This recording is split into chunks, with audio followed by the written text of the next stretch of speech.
To become who we are is an act of bravery, much like the guts it takes to get out on the ice of a sheer mountainside. To kick your feet into the frozen landscape and then hack your axe into a precarious spot, praying the entire time that you find a spot that is solid and the ice will hold.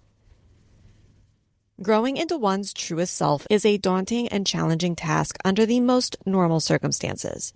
But when you find yourself drowning, being swallowed whole by the expectations of others placed on you, and by extension, you find yourself not holding up to your own reckoning, there is a coldness that creeps in along your skin, the chills never fully being able to subside until those moments where who you are simply doesn't matter. Where your guard is down, and who you are becoming, who you have always been, is unleashed. Like when you are on that ice, hanging 1,000 feet in the air, the night wind sings you a song, calling to you like a beacon in the darkest times, encouraging you, welcoming you. The words echo off the snow and ice, bouncing through the night, simply stating, you belong, you belong, you belong. Welcome back to Tragedy with a View.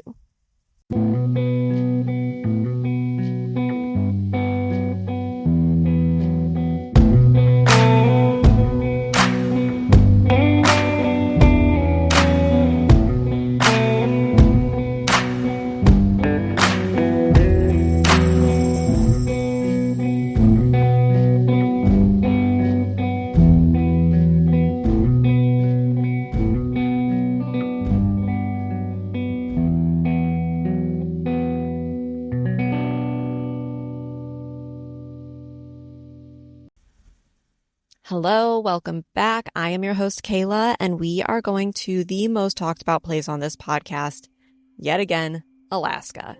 And before we get too far into this episode, I need to make a note that this occurred on April 25th, 2024, which means that the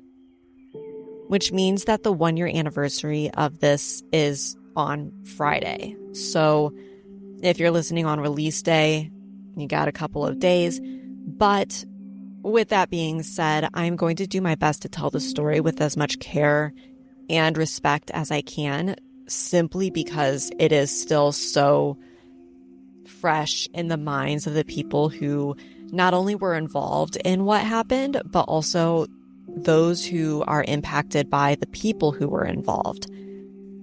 And those people who are impacted by the people in this are from all over the United States. But we will get there in a minute. We, of course, have talked about Denali National Park and Preserve before on this podcast, but we are not talking about the mountain Denali itself this time.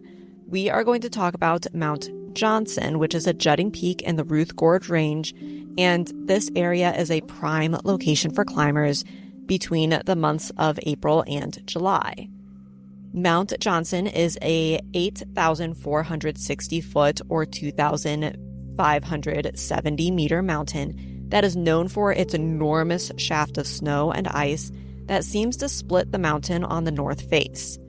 In 1996, the mountain had actually only been successfully climbed once in 1978 by the South Ridge, and many more lost their lives or barely survived the attempt to get to the peak. There is just so much ice and snow and the sheer granite walls and lack of consistent hand and footholds that it makes the routes to get to the peak extremely difficult and not for the faint of heart. As I've mentioned, the mountain has only been successfully climbed since its first ascent in 1979, and it went 15 years without a second successful climb after that first, which is really telling because mountaineering has been going on for a long time, and these big first ascents and the really big new challenging routes are not necessarily dwindling, but they're definitely becoming riskier. At 30 years old, Melissa Orzechowski was a strong and adventurous climber, but she also brightened the day of her students as a teacher along the way. Melissa had worked as a teacher in Lake Placid in New York for a time before she moved to California to teach outdoor education for Outward Bound. It was here in Lake Placid that she met Robbi Mecus, and they immediately became friends. Melissa and Robbi became climbing partners in 2015 and had been climbing for 9 years, every chance they got to get together, despite their distance apart. At 52 years old, Robbi had a really cool career as a ranger in the New York Department of Environmental Conservation and had been with this department for 25 years in 2024. She had been a part of many rescues, and when many heard Robbi's voice over the radio, they would be flooded with relief. If anyone could get someone out of trouble, it was Robbi. She had been involved in many rescues in Trap Dyke on Mount Colden, where it is common that hikers essentially bite off more than they can chew and end up needing assistance. She has also done some more epic rescues, such as she was once involved in a rescue that was dangerously close to being hauled off while helping to reach a man who was needing rescued. When she finally reached the man, the helicopter pilot told her that he had 2 minutes before it would be too dark to be able to hoist the injured man, and she ended up tying a waist and chest harness in 90 seconds and was successful in rescuing this man on this night. And for reference, a fast tie of this harness is usually around 3 to 4 minutes, so Robbi flew through this process. She also assisted in searching for survivors in the collapse of the World Trade Center in the 9/11 attacks, and she's also helped to locate lost hikers by following their tracks. One situation involved finding a lost hiker, and within a couple of hours of finding him, a blizzard blew in, and it was so intense that they felt confident that had they not found this hiker, he probably would have been lost forever.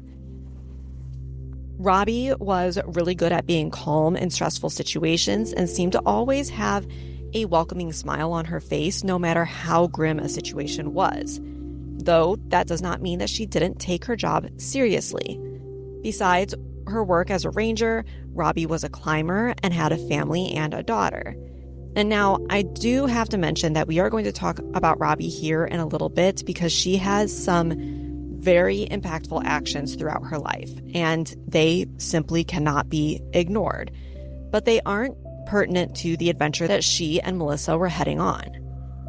Late on Thursday, April 25th of 2024, Melissa and Robbi started up the escalator route on Mount Johnson. It is not uncommon for climbers to ascend late in the night or early in the morning, since this is when the snow and ice is most stable in these colder temperatures. This route, the escalator, is a highly technical and near vertical route that takes you 5,000 feet or 1,500 meters up the icy sides of Mount Johnson. This route was first established in 2001 and is located on the southeast face of the mountain and has gained popularity among climbers for its challenging and rewarding ascent. It involves steep snow and ice climbing with sections of alpine ice and mixed terrain, but the route has a stair-like appearance to it, helping to give it its name. The escalator is considered a serious climb requiring technical skills and experience in alpine conditions. It is not for the faint-hearted, but offers a stunning and adventurous path to the summit. In order to climb the escalator, climbers will have to face steep ice and snow sections, as the route involves climbing ice and snow, which requires advanced ice climbing skills and the ability to navigate mixed terrain. The Alaskan range is notorious for its harsh and rapid changing weather conditions, which can make the climb even more treacherous. Along with the weather, the snowfields and collieries along the route are prone to avalanches, especially during warmer weather or after heavy snowfall. Of course, with avalanches, climbers also face risks from falling ice, rocks, and large blocks of glacial ice, which of course can be life-threatening. Then, of course, there's the fact that the route includes sections of ice climbing and mixed climbing, which will test a climber's technical abilities and decision-making under pressure. And this leads to the climb being long and demanding, and it requires climbers to maintain a mental focus and physical stamina over these extended periods of time, which can all just wear down on someone. While Melissa and Robbi had been climbing partners for years now, they also very quickly found a rhythm together that worked for them. In multiple occasions, they stepped away from their adventures with happiness, with overcoming challenges, successfully and safely meeting their goals, and learning what worked for them. Tying together, so having a rope tethered between the two, is a common method for climbers to ascend in pairs or groups. It helps to keep people on the correct route, and it also helps to offer as an additional anchor system or an anchor point in the event of a fall.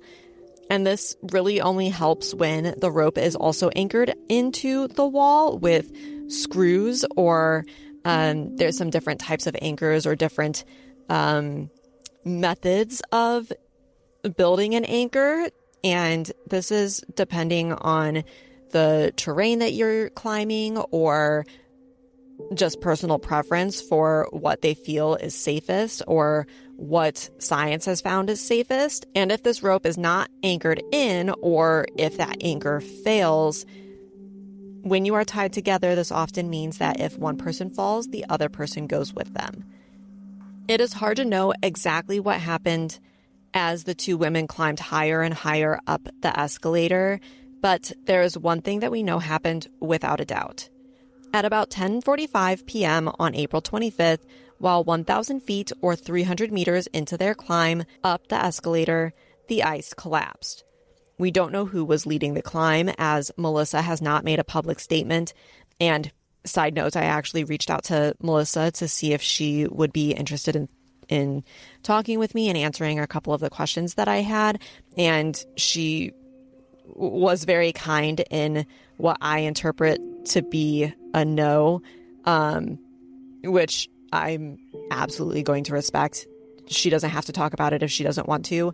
And along with that, as I mentioned at the beginning of this episode, this didn't even happen a year ago. A lot of people go through the grieving process in a variety of ways. And Melissa was not only directly impacted by these events, but she was in them and she survived them. And that is a huge thing to come to terms with. And kind of circling back, the nitty-gritty details of this climb and the fall lead to heroics beyond measure.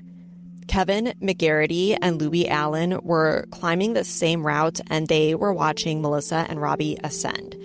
In the fading light, Kevin and Louis watched as the lights from these two women were making their way up in a solid and steady, even motion. And then, all of a sudden, those lights were quickly descending. The heart-stopping horror of witnessing a fall stopped them in their tracks. They called for a rescue and then jumped into action. A 1,000-foot fall is a huge deal, and as they descended to where Melissa and Robbi landed, they knew that there was potential that they would be assisting in a recovery instead of helping provide care to a living person. Still, they felt bound by this action to do something to help, even if it was to sit with the dead so they were not alone. Once they reached the landing location where Melissa and Robbi landed, they found that Robbi had quickly succumbed to her injuries. This may be a small mercy, though, as they shift their attention to Melissa, they found a different challenge ahead of them. Melissa was in serious condition. They were alerted that rescue would not be coming until morning, and so they dug a snow hole and painfully and slowly pulled Melissa into it for shelter overnight. And then through the night, Kevin and Louis cared for Melissa, trying to soothe her pains and stabilize her and provide her with some form of comfort with not being alone. They had actually run into Melissa and Robbi before their climb, and during the time that they cared for Melissa, they contemplated that this could have easily been them. But without Kevin and Louis, Melissa would have likely succumbed to her injuries that night.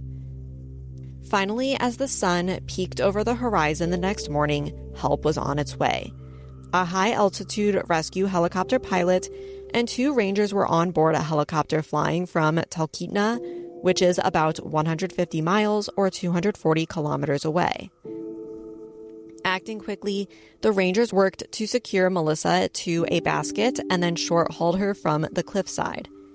They took her to a glacier where they could land, load Melissa into the helicopter, and then head straight for the hospital in Talkeetna.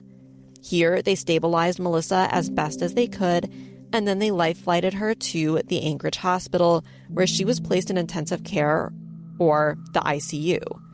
She had injuries including fractures and frostbite to her face and hands, and had also broken her spine, among many other injuries. Melissa would later be transported back to be closer to her parents and heal in Michigan, and between the hospital stay and recovery process and then physical therapy that she would need to undergo, they were suspecting that it would take Melissa a full year to recover. Because, as it often does in the mountainous terrains of Alaska, they got Melissa out in the nick of time. A storm blew in and prevented Robbi from being recovered until almost 2 days later on Saturday, April 27th.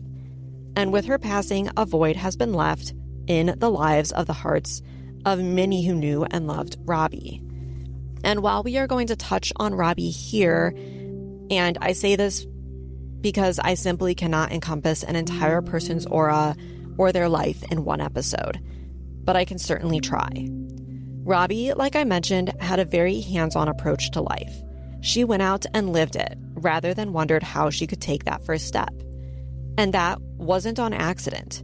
She actively sought out opportunities where she could put herself in front of people who might need a role model, someone like them to show her that their dreams are possible. Let me say that again, that their dreams are possible. How they look to that individual is possible, not what society defines as the right dreams to have. Robbi was an advocate for the LGBTQ community and mother and a mentor and a climber and a ranger, and Robbi herself knew what it was like to hide a major part of herself and come out as trans. Robbi was born as a biological male, but from a very young age, she found that this just didn't quite fit right. As she grew and learned about gender, she began to realize that what she was feeling was a disconnect with the male part of her, and this is what propelled her down the line of understanding that maybe she wasn't a boy or a man at all. She was a girl, but the avenue to actually explore this discovery was seemingly non-existent. But that wasn't the only thing beyond her view of understanding and exploration. Growing up in New York City, she had not yet been to the mountains when she fell in love with them, and though she felt their calling, she had no idea how to get to them, or what to do when she finally did. But as we know, she would find a way to follow both the path to finding her true self and doing so while in the mountains. In her 30s, when Robbi got married, she was still living in her man's body. And for a time, she believed that maybe she could make it work as she was, especially working as a park ranger in a part of the country that was very conservative at the time, and she felt like she would lose her job, her friends, maybe even her family if she acknowledged her truth. But with age, she found the truth was harder and harder to conceal. At the age of 44, she finally stepped out as trans, and while terrified, she knew this was the right move for her. But instead of loss, Robbi found her community. Friends and coworkers supported her, and it was after this that her real work began. You see, part of the reason she decided to pursue her truth was because she didn't have a role model to look up to. She didn't have a trans person in the climbing community to help her find her way when she was lost. And the thought that others would miss out on that opportunity because she was busy making it work in a man's body saddened her. And this then awoke something in her to drive home the necessity for this supportive community. She began to work on creating a safe and supportive place in the Adirondacks for LGBTQ individuals in the area and founded the Adirondack Queer Ice Fest along with Melissa and Noel Hunter. This festival focuses on creating a safe and inclusive space for queer and trans people to explore the outdoors, specifically ice climbing. But her work did not stop there. She would interview with almost anyone who wanted to talk about her experience. She discussed how challenging search and rescue can be. She has been on podcasts and wrote for The Alpinist. Robbi would perform at live events, and it was all so she could be a beacon of hope and an example for anyone who was looking for a queer or trans climber to identify with. But being trans is only part of Robbi. Robbi was happy and smart. She was kind to others and went out of her way to help others feel seen and heard. Even when the days were long and hard, she found a way to brighten the space around her. She worked hard and played hard and found love, not just in life, but in herself. Her presence is undoubtedly missed beyond comparison. And so I will end this episode much like it started. When you feel that you are in the darkest dead of night, like there is no one to look up to or relate to, when life feels like it's drawing on your last chance, remember that you belong. And if you do not see someone that you can look up to, be that person. Be the person a younger you would look for and identify with. While Robbi would probably not love the attention that her passing has put on her, she would undoubtedly use the attention to share a bigger message. And that message is, you belong. Thank you for listening. I appreciate you being here. We will talk next time. Bye. What is life without close calls with disaster? Thank you for listening. Don't forget to follow the podcast to be the first to hear the now weekly episodes. Join our subscription on Patreon, Apple, or Spotify today and immerse yourself in the haunting beauty of the great outdoors. For around $4 a month, you'll get exclusive access to the first episode of each month and early access to all other episodes, showcasing the morbid and mysterious side of nature. Please reach out with story requests, and if you have your own story, please email tragedywithaview@gmail.com for a chance to have your story featured on a later episode. Again, thanks for listening. We'll see you next time.